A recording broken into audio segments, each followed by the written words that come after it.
Hi Gemini, welcome. So tingnan natin kung ano yung mensahe sa'yo ngayong buwan ng Oktubre. Thank you nga po pala sa mga nagsusubscribe, sa mga bumabalik, maraming pong salamat. Start na tayo Gemini, ano yung mensahe sa'yo ngayong buwan ng Oktubre? Give me the message for Gemini.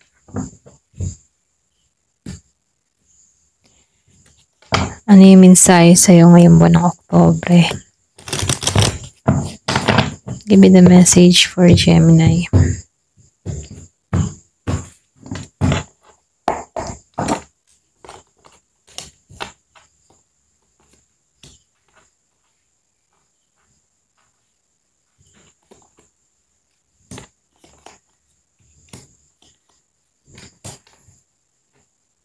Dito, no, yung iba sa inyo, sa pagpasok ng buwan, okay, nakikitaan ko dito, medyo meron kang mga problema sa nakaraan bago matapos yung September. Yung iba sa inyo, no, pero nakikitaan ko dito, hanggang katapusan ng buwan, matatapos na to mga problemang dumarating sa'yo. Kumbaga, sa katapusan ng buwan, meron ditong masaya, meron ditong magandang kapalaran. Nakikitaan ko rin dito yung balance, okay? Pero ganun pa man, bago pumasok yung buwan ng Oktubre, no, yung iba sa inyo, pwedeng meron kang mga daladalang problema or pwedeng meron kang konting isipin, okay? Pero ganun pa man, nakikitaan ko dito yung malaking pagbabago, okay? So dito, no, yung iba sa inyo, very grounded ka. Yung iba sa inyo, pwedeng meron kang problema. Pwedeng meron kang problema sa pag-ibig, meron kang problema sa pera, or pwede rin sa trabaho. Yung iba sa inyo, no. Pero nakikitaan ko dito, matatapos to hanggang katapusan ng buwan. Okay? So dito, nakikitaan ko rin dito, yung iba sa inyo, sundin mo yung ano mo, no, yung guts mo. Sundin mo yung intuition mo. Okay? Lalo-lalo na sa pagpapasya mo dito. Kasi nakikitaan ko dito, yung iba sa inyo, mahanap mo yung harmony mo, yung kapayapaan mo. So dito sinasabihan ka lang dito or binibigyan ka dito ng advice na huwag ka masyadong magmadali. And then huwag ka din masyadong magtiwala, huwag ka magsabi-sabi ng mga plano mo sa buhay. So ito na yung time para i-grounded mo yung sarili mo. At para yung bang tipong i-keep mo sa sarili mo yung mga plano mo para nang sa ganun hindi matuko.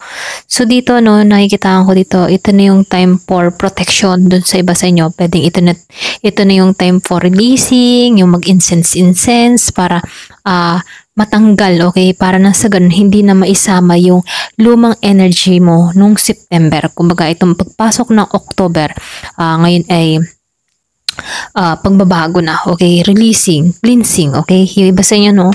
So, ito na yung mensahe, dito, nakikitaan ko rin dito, meron ditong movement, merong action na mangyayari sa'yo. So, dito, kung na-stuck ka sa last September, okay? Bago pumasok yung October, merong stress, okay? Pero ganun pa man, nakikitaan ko dito yung pagkilos, okay? Wala kang idea pero may pagkilos na nangyayari about sa energy shifting, okay? So dito, nakikitaan ko dito yung mabilis, okay? Mabilis na pagbabago. Na-stuck ka man dito sa una or sa last September, kung meron kang mga problema noon last September, nakikitaan ko dito, matatapos na to. Okay?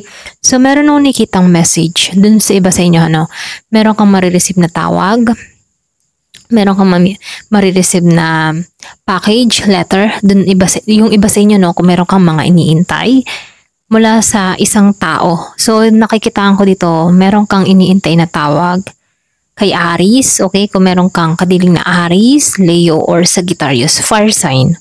So, nakikitaan ko dito, meron dito mabilis na tawag. Ayan. So, dito, yung iba naman sa inyo, nakikitaan ko dito, merong tawag kang ma-receive about sa pera. Okay? Pwedeng meron kang iniintay na pera, meron kang iniintay na remittance. So, meron parating. May parating sa yung pera. So, nakikitaan ko rin dito, kung merong konting delay, kaya yung iba sa inyo stress ka dito, may na-delay, pero nakikitaan ko dito, merong parating. Ayan. So dito merong balanse, kumbaga parating na yung balanse, papabor na sa yung kapalaran. Kung nitong mga nagdaang araw, linggo, medyo marami kang isipin, patungo ka sa balance, okay? Matatapos na lahat ng mga isipin, okay? Matatapos na lahat ng problema, ayan. So, lumabas matatapos na talaga yung iba sa inyo. Nakikita ko dito, pagpasok nitong kalagitnaan ng buwan ng Oktubre, nakikita ko dito, magiging stable ang kaperahan mo. Ayan, may pagka-stability na ang mangyayari dito. Kumbaga, matatapos na yung hirap, isipin, okay? Yung iba sa inyo, kung meron kang mga ginawa, makikita mo na yung mga resulta. Ito na yung pag-receive ng fruit of labor, okay? Yung lahat ng mga pinaghirapan mo, sacrifice mo. Ayan, makikita mo na yung bunga ng pinaghirapan mo. So, dito sa larangan ng pag-ibig, yung iba sa inyo, meron ditong very young energy. Pwedeng meron kang kadiling na may age gap kayo. So, nakikitaan ko dito, Cancer, Year of the Pig, yung iba sa inyo. Kumbaga itong tao na to, bigla kang naaalala nito, yung iba sa inyo, mahal ka nito. Ikaw yung tinitibok ng puso ng tao na to. Kung ikaw naman ay single, meron kang ma-attract dito. Very young lang yung energy, parang chill-chill lang tong love story na to. Andun yung kilig factor. So, nakikitaan ko dito, very exciting tong connection na to. Ayan. So, dito, nakikitaan ko dito, magkakaroon ka ng kaliwanagan, kasi lumalabas dito, meron kang mga malalampasan, lalo na sa mga pagsubok, alalahanin, problema, malalampasan mo to, magiging kang klaro, okay? So, magkakaroon ka ng kalinawan, yung kaisipan mo, okay? Para maresolbahan to mga problema dinadala mo, okay? Yung iba naman sa inyo, nakikitaan ko dito, matatapos na, okay? Magkakaroon ng kaliwanagan yun, lahat ng mga gumugulo sa isipan mo, ayan. So dito lumabas yung Queen of Pentacles and King of Pentacles. So nakikitaan ko dito partnership yung iba sa inyo, Pwedeng meron ditong kang parating na tao na pareho kayo ng interest, pareho kayo ng motivation, pareho kayo ng layunin, okay? So nakikitaan ko dito, pwedeng pareho rin kayong magaling humawak ng pera. Kung ikaw yung tipo ng tao na business-minded, ganun din tong tao na to. Kaya magkakasundo kayo about sa pera. Ayan. So, Ten of Cups, ang hatid nito, So, nakikitaan ko dito, magiging masaya ka dito. Kung ikaw nitong mga nakaraang buwan, nakalipas na taon, sobrang nahirapan ka, So, nakikitaan ko dito na may malaking pagbabago. Yung iba sa inyo, nakikitaan ko dito kung meron kang ka-LDR, kung asawa, nasa ibang bansa, meron ako nakikitang pag-uwi, okay? Pwedeng ito yung happiness, mabubuo yung pamilya, ayan. So dito yung iba sa inyo meron ditong unexpected, hindi inaasahan, bibiglayin ka ng tao na to, andun yung passion, andun yung nararamdaman, okay? So dito, yung iba sa inyo, nakikitaan ko dito, meron taong nag-iisip sa'yo, pwedeng stress siya. Yung iba sa inyo kung meron kang kadiling na Gemini, Libra, and Aquarius, stress tong tao na to, pwedeng hindi makalimot, yung hindi siya makalimot dito. Kumbaga, alaala mo ang pumapasok sa kaisipan ng tao na to. Pwedeng hindi niya ikaw makalimutan dahil ikaw yung tipo ng tao na tapat, okay? Parang ang hirap ka or yung parang ang hirap mong kalimutan or bihira ka bilang isang, bihira ka, katangi-tangi, mga ganun So, nakikita ko dito na itong tao na to, nahihirapan siyang makalimutan ka. Kaya dito nang may pagluha. Yung iba sa inyo may pagluha, tong nararamdaman, sa naaalala ka nito. Madalas tong hindi makatulog, okay? Kung meron kang kadiling na Gemini, Libra, and Aquarius. So, nakikitaan ko dito, air sign, okay? So, tingnan pa natin. Give me the message. So, meron ditong tao na nagkakaroon ng interest sa'yo. Mahal ka nito, gusto ka niya to. Gusto ng tao na to na mag-bloom yung romance nyo, okay? So, yung iba sa'yo, pwedeng meron kang nakakausap online or pwede rin bago pa lang to. So, nakikita ko dito kung bago pa lang to, yung iba sa'yo pwedeng kakakikilala or kakasasagot mo lang to. So, meron ditong paglalim ng connection. Yung iba sa inyo hindi halos lahat. So, nakikita ko dito, permanent dun sa iba sa inyo, may pag-grow. Kumbaga, nakikita ko dito, mararamdaman mo na stable to. Stable tong connection na to. Andun yung kasiguraduhan, ganun. So, nakikita ko dito, mapapanatag ka mula sa taong ito. So, nakikitaan ko rin dito, yung iba sa inyo, meron ditong gustong mag-take a chance sa'yo. Pwedeng meron kang ex na nais bumalik, okay? Pwedeng nais niyang sumugal muli sa'yo, okay? So, dito, nakikitaan ko dito, yung iba sa inyo, ayaw mo. Ayan, ayaw mo. Hindi pa ito yung right time para sa ex, okay? Pwedeng galit ka pa rin hanggang ngayon.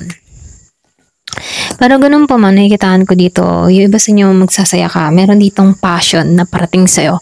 Kumbaga, ito'y pwedeng mainit na connection. Yung iba sa inyo, no, pwedeng pareho kayo, equal and balance yung nararamdaman. So dito, no, yung iba sa inyo, healthy choice yung pinili mo, pwedeng ikaw, mas minabuti mo munang intindihin yung kalusugan mo, mahalin yung sarili, at nagkakaroon ka ng maayos na pamumuhay ngayon, no? Yung iba sa inyo, masaya ka bilang ikaw, okay? So dito, lumalabas, meron ditong tao na nagkakaroon ng pangunawa about sa'yo, pwedeng gusto ka nitong yung ba tipong marami siyang natutunan sa nakaraan ninyong dalawa. So nakikita ko dito past person, meron kang past person na nagbabalik tanaw, okay, binabalik tanaw niya yung mga alaala niyong dalawa. Gusto pa sana niyang magbunga pa, okay, or lumalim pa. So lumalabas ito, naudlot, okay, may naudlot na pagmamahalan na kung saan itong tao nito namimiss niya yung presensya mo. Meron kang past na nakakamiss sa'yo. So, merong both. So, dito, kung ano man yung hinihiling mo, makakamit mo to. Okay? So, nakikita ko dito, meron nagmo-moving on, kumbaga, meron tinapos na talaga, ayaw na talaga. Okay? Yung iba sa inyo, moving on, keep going, ganun yung energy mo. Keep going lang, ayokong pagtuunan tong tao na to. Mananatili ako sa buhay ko, ganun. Okay? So, yung iba sa inyo, patuloy na naglalakbay, ganun. So, meron ditong talking. Yung iba sa inyo merong interesado. Pwedeng meron kang nakakausap online, interesado siya, gusto ko niya laging nakakausap. Kaya lang merong tumatakbo. Pwedeng iba sa inyo, paano bang takot ka sa intimacy, okay? Iba. So, meron ditong lightning, sudden change, bigla ang pagbabago. Meron kang nabalitaan, merong sorpresa, merong epiphany. So, nakikita ko dito yung transformation, okay? So, merong paradise dito. So, ito na yung time for happiness. So, ito na yung naghihintay sa'yo, kaligayahan. Meron parating sa'yo na magbibigay na sa'yo ng tunay na kaligayahan. Yung iba sa inyo, okay? Ayan, ito lang nakikita ko. Thank you for watching. Love and peace.